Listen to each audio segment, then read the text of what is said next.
tide will rise and fall along the bay, and I am not going anywhere.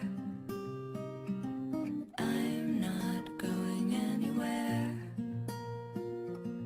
People come and go and walk away, but I am not going anywhere. I'm not going anywhere.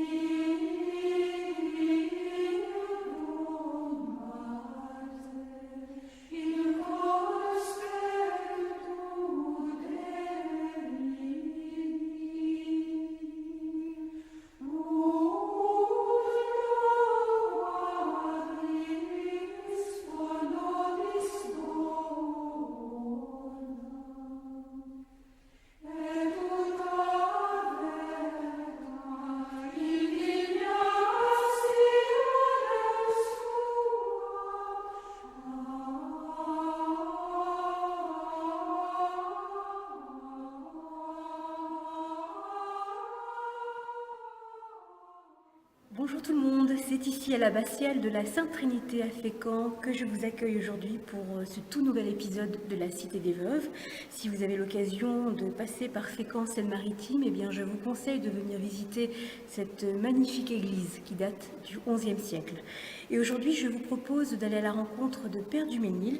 Père Duménil est prêtre depuis maintenant 30 ans, il est installé à Fécamp depuis 3 ans et il va nous parler du rôle et de la place de la veuve dans le christianisme et dans la Bible, mais aussi de son accompagnement auprès des femmes et des hommes qui ont perdu leur conjoint. Alors les obsèques aujourd'hui, elles sont célébrées pour une bonne part par une équipe de laïcs, puisque comment notre nombre et notre disponibilité fait que nous ne pouvons pas être présents à toutes les célébrations.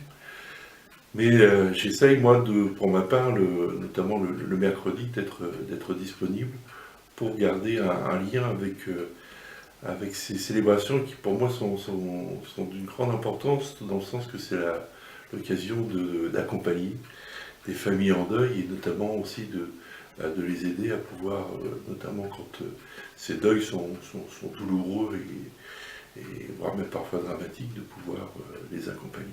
Et comment elle se porte, encore une fois, je sais bien que chaque cas est différent, mais comment elle se porte psychologiquement ? Alors, moi je dirais tout dépend, enfin, comme vous dites, il n'y a pas un veuvage qui ressemble à un autre, tout dépend de l'âge du défunt. C'est vrai que la situation n'est pas la même quand vous perdez votre mari après quelques temps de mariage, ou quand c'est à la fin d'une longue histoire. Les deux sont douloureux parce que quand vous avez vécu, je pense, à 50 ans ou 60 ans avec quelqu'un, la séparation crée un vide obligatoirement. Même si souvent, les problèmes de santé ou de maladie font que parfois ça peut être perçu comme étant une délivrance. Mais la mort crée toujours un vide. Et que ce vide, selon les personnes, où ils le remplissent, où ça devient vraiment une plaie douloureuse. D'où l'importance de ce que nous disent les psychologues, de faire ce travail de deuil, c'est-à-dire de pouvoir, je dirais, soigner cette plaie qui est le deuil. Et notamment à travers le fait de pouvoir en parler, parce que je crois beaucoup à la force de la parole et de cette parole qui libère. C'est ce qu'on redit à chaque fois dans nos Eucharisties, dit seulement une parole et je serai guéri. C'est vrai que la parole permet de pouvoir dépasser les incertitudes, les doutes, les questionnements. Et puis aussi parfois, c'est la parole aussi de révolte, et qui a aussi toute sa place, parce qu'on trouve ça tout au long de la Bible. Qu'est-ce que j'ai fait? Pourquoi moi? Et ces questions-là, elles sont obligatoirement à l'intérieur de nous. Donc ça peut permettre aussi parfois de pouvoir, pour nous prêtres, d'orienter un peu cette souffrance et de montrer que enfin, que le responsable de cette souffrance, souvent, enfin, moi je crois, à chaque fois, ce n'est pas Dieu, c'est malheureusement les aléas de notre condition humaine. Mais la religion peut être un exutoire dans ce domaine-là. Ma petite expérience montre que souvent, les femmes se remettent plus vite d'un deuil qu'un homme. Un homme est souvent très perdu. Enfin, surtout si dans une vie de couple, c'était l'épouse qui gérait tout ce qui était domaine alimentaire, aux courses, etc.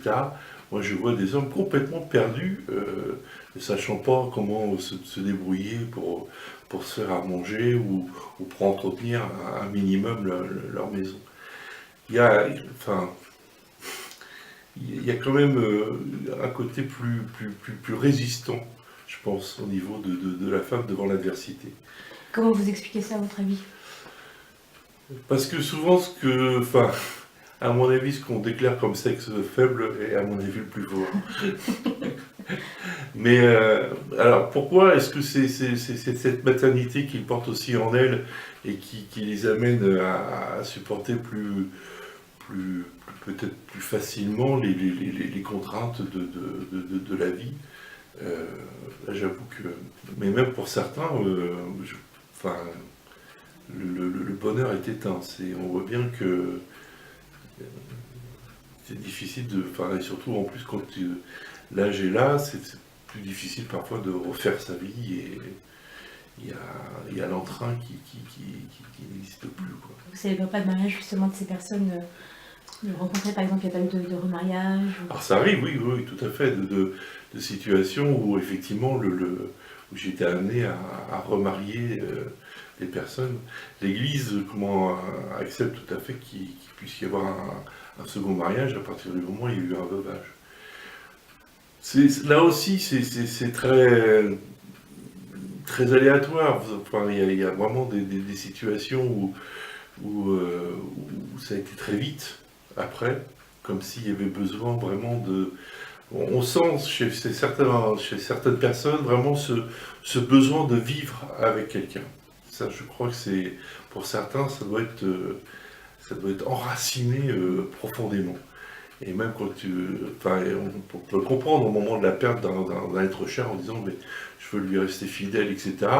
Et de s'apercevoir très vite que la solitude est trop lourde et qu'il y a besoin de vivre avec. Ça, c'est net. Hein. Bon, je l'ai vu plusieurs fois où des gens qui m'avaient juré grand Dieu qui ne se remarieraient jamais et qui, à mon avis, assez rapidement. Mais bon, je crois qu'il n'y a pas obligatoirement trahison de leur premier amour, mais je crois que c'est plus cette difficulté de vivre seul. Par contre, pour d'autres, c'est un veuvage qui s'inscrit dans le temps et voulu, déterminé, mais qui porte aussi son fruit à partir du moment où ce travail de deuil se fait et à partir du moment où le deuil n'enferme pas, mais qu'il puisse s'ouvrir à d'autres perspectives. Ouais, parce qu'il y a justement ce danger justement de rester enfermé dans ce deuil qui nous touche. C'est-à-dire le risque que l'être cher soit exclusif et vienne, je dirais, éteindre un peu la vie et le bonheur. Alors là, après, c'est toute la question de quelle est la qualité de l'amour qu'on a voulu mettre dans cette relation. Pour moi, l'amour est quelque chose qui obligatoirement doit ouvrir. S'il est quelque chose qui enferme, c'est que c'est peut-être autre chose que de l'amour vrai. Tout dépend de la qualité de l'amour qui a été vécu, parce que derrière le mot amour, on met beaucoup de choses. Et que l'amour chrétien, c'est un amour qui est de l'ordre du don, donc tout dépend comment on a vraiment aimé l'autre en vérité. Mais quand on a aimé vraiment, je crois que cet amour, il est éternel d'une certaine manière. Mais ça n'empêche pas justement... Mais ça n'empêche pas de reconstruire quelque chose. Et la question aussi se pose autrement quand il y a aussi des enfants.